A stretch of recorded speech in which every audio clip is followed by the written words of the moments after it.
Okay, so let's give you a tour of the inside. All right, I did have it wrong. It's actually an 8289 WS. It's also equipped for solar power, which is optional. And let's take a look inside. Kind of hard to see because you really need a wide angle to be doing this.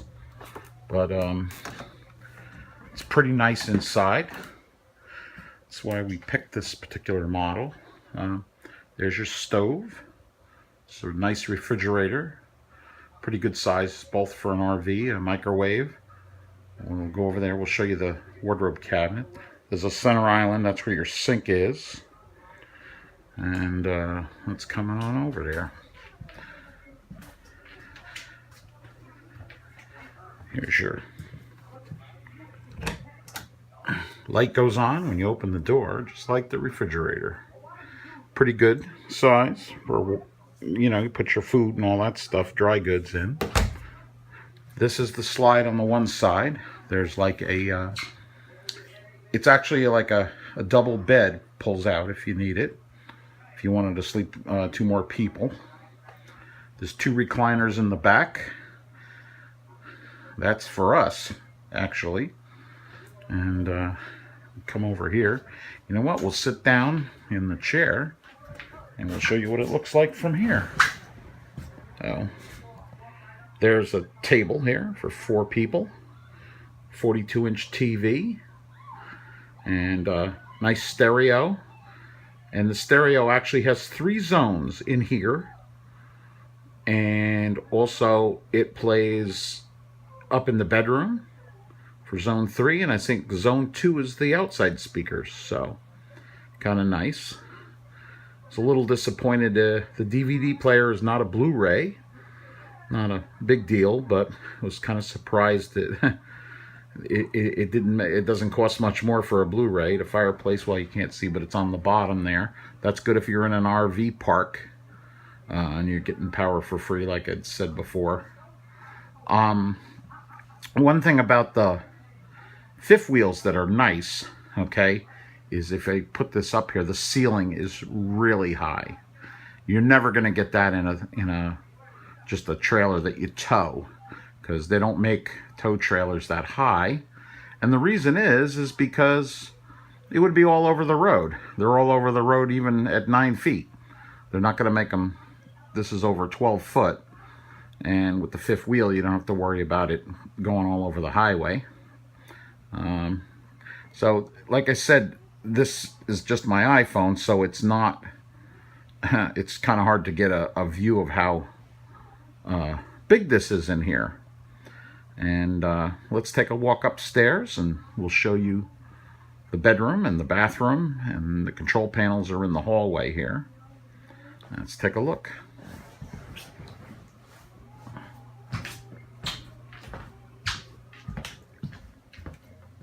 Here's your main control panel, which controls not everything, because there's some lights that are on here.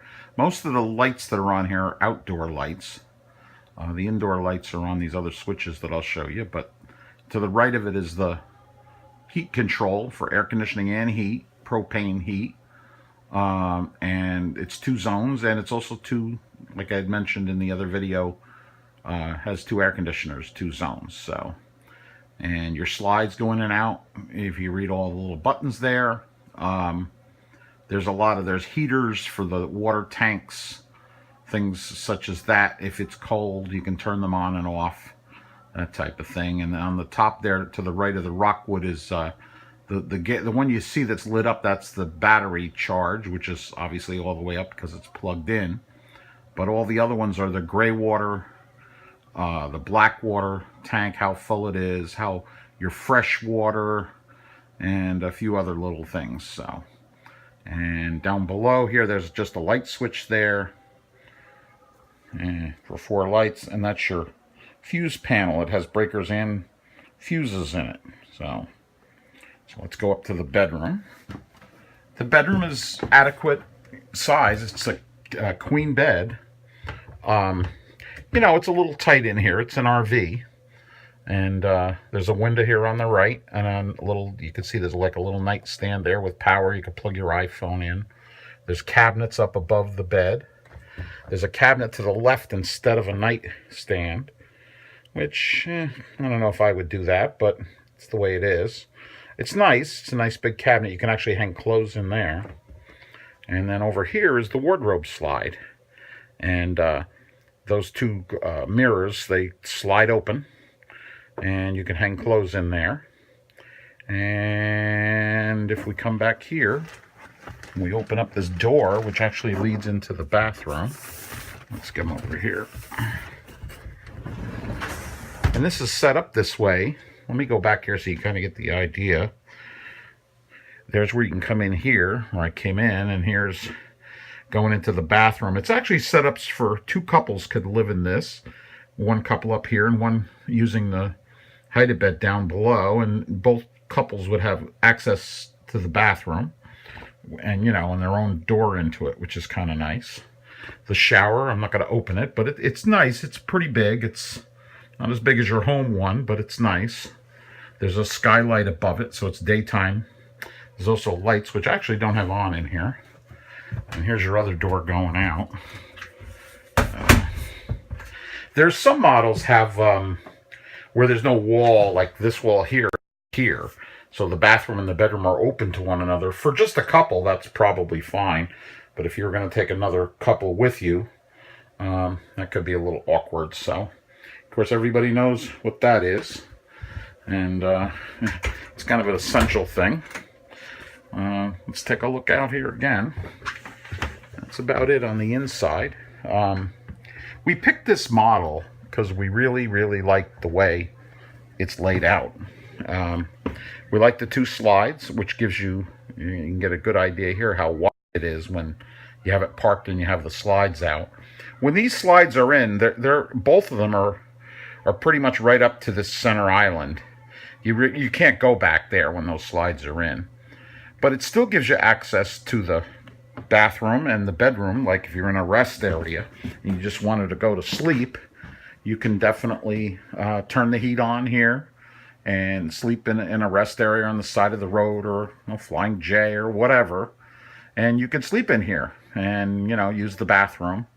You just couldn't cook or anything like that unless you get to a place where you can put the slides out. You know, and that's about the tour of the inside. So, and yeah, there's a fan in here. Everything right here runs on 12 volt. Okay, and the 115 volt things work on a converter. The only thing, I believe the microwave will not work unless you're plugged into a landline, which makes sense because it draws a lot of watts. But the refrigerator actually it's an electric gas. Okay, right now it's running on the power that's plugged in to the barn over there. But if you were on the road, when it's plugged into your truck, the 12 volt is keeping the battery charged, which is running the refrigerator. If you parked and shut the truck off, instead of draining the battery down, it would automatically switch to propane. The refrigerator actually works on propane too. So you never have to worry about the refrigerator killing your battery, which in my previous life I had issues with. So, but there's also some cabinets up in the back up here. There's a ton of storage in here, and it definitely has more storage than weight you want to put on it, actually. So, and most RVs are like this. You get to see this here. This is actually your sink. These actually come out, and there's of course another one there. And the reason they do that is there's limited counter space. So if you're not using your sink, you turn it into a counter. So, and there's another view of the table and chairs. All this stuff, there's a little straps down below the table to tie the legs in. Those chairs get reversed, and there's a strap that holds them to the back. There's a whole procedure you go through to get it ready to travel. So, and you know, that's about it. So, hope you enjoyed. Thanks.